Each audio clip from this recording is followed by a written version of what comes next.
Assalamu alaikum, I'm Aisha and you're watching Samaa News. Here are today's headlines. Pakistan has hosted foreign ministers from Egypt, Turkey and Saudi Arabia for talks aimed at easing tensions in the Gulf as the US-Israeli war on Iran continues. Egypt's Foreign Minister Badr Abdelatty, Turkey's Hakan Fidan, and Saudi Arabia's Prince Faisal bin Farhan Al Saud met Foreign Minister Ishaq Dar and discussed de-escalation and diplomatic pathways, with Pakistan positioning itself as a key mediator between Washington and Tehran. The talks follow contact between Prime Minister Shehbaz Sharif and Iranian President Masoud Pezeshkian, alongside ongoing military-level communication involving Chief of Defense Forces Field Marshal Asim Munir and U.S. Vice President J.D. Vance. Meanwhile, Saudi Foreign Minister Faisal bin Farhan Al Saud has met Prime Minister Shehbaz Sharif in Islamabad as Pakistan leads regional efforts to ease tensions. Both sides reaffirmed close coordination and support, with Pakistan expressing solidarity with Saudi Arabia during the ongoing crisis. Shehbaz Sharif also had meetings with the foreign ministers of Turkey and Egypt in Islamabad, as Pakistan intensifies efforts to ease tensions in the Iran conflict. Foreign Ministers Hakan Fidan and Badr Abdelatty joined senior Pakistani officials, including Ishaq Dar, for high-level consultations.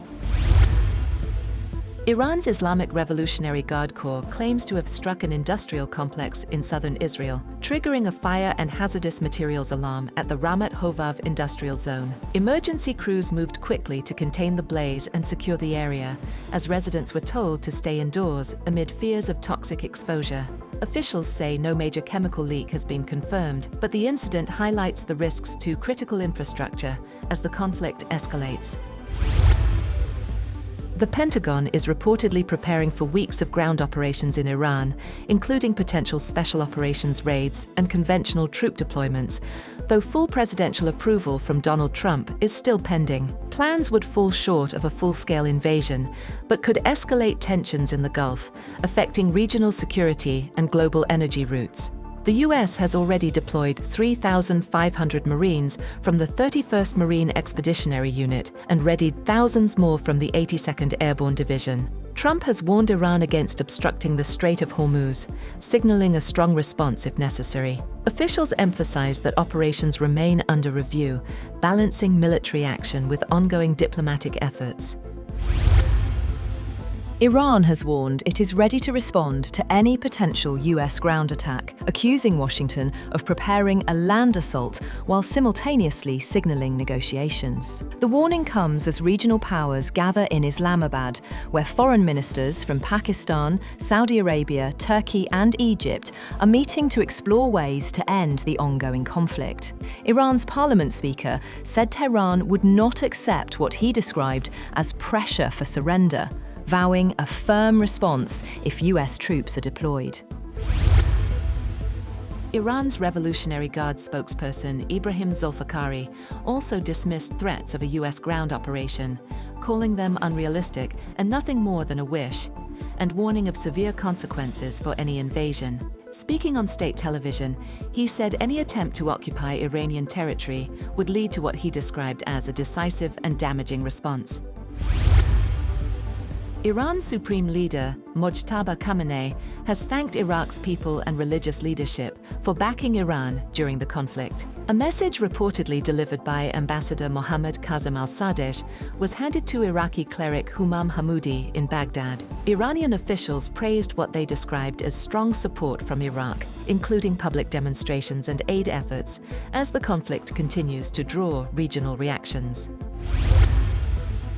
Iran will permit 20 Pakistani ships to pass through the Strait of Hormuz, allowing 2 vessels daily, Pakistan's Deputy Prime Minister and Foreign Minister Ishaq Dar confirmed.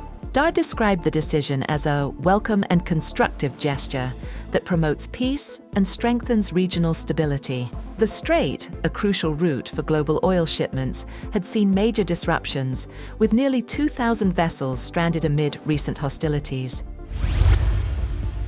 2 India-bound LPG tankers have successfully cleared the Strait of Hormuz and are now en route to India. Government officials said the vessels are carrying around 94,000 metric tons of liquefied petroleum gas and are expected to arrive in Mumbai and New Mangalore by early April.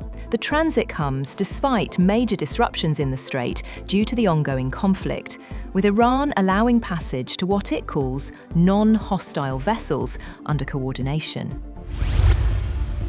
Tens of thousands of Americans marched across major U.S. cities on Saturday in the third wave of No Kings protests, denouncing President Donald Trump's policies on immigration, the war in Iran, and what organizers call overreach of executive authority. Crowds gathered from New York to Los Angeles, with large rallies in Washington, D.C. and St. Paul, Minnesota. Demonstrators carried signs, effigies of Trump and officials, and called for accountability. Musician Bruce Springsteen performed in St. Paul, supporting anti-immigration enforcement messages. While most protests were peaceful, clashes occurred in Los Angeles and Dallas, resulting in minor arrests.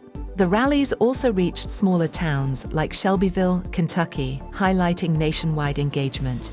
The White House dismissed the protests as Trump derangement therapy sessions, while Trump defended his policies as necessary to maintain order. Iranian opposition figure Reza Pahlavi, son of the ousted Shah, warned on Saturday that negotiating with Iran's current leaders would only delay future threats to Americans. Speaking at the Conservative Political Action Conference in Texas, he called for renewed protests inside Iran and promoted himself as a viable leader for a transitional government. Pahlavi told the audience that the Iranian regime will never be honest or true partners for peace and would use talks to buy time, cheat, and steal. He linked his vision to U.S. interests, suggesting a free Iran could provide economic opportunities, and received standing ovations and chants of "Long live the King" from Iranian Americans in attendance. Yemen's Houthi rebels confirmed a second missile and drone strike on southern Israel, targeting vital military sites in coordination with Iranian and Hezbollah operations. Spokesperson Yahya Sari warned that attacks would continue until the criminal enemy ceases its aggression. Israeli authorities reported intercepting one missile. The strikes come as the U.S. deploys thousands of Marines to the region, and the Pentagon considers possible ground operations. Iran has intensified attacks on Saudi bases, injuring at least 12 U.S. personnel, while Israel has struck Iranian and Hezbollah positions in Lebanon.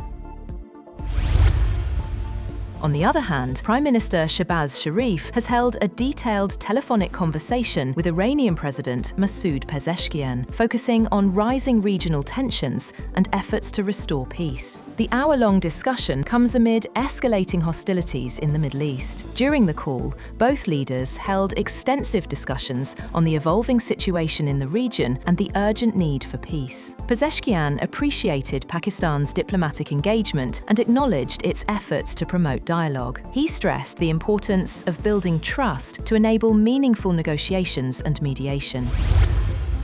That's all for now. For more updates, visit www.samaa.tv. Thank you for watching Samaa News.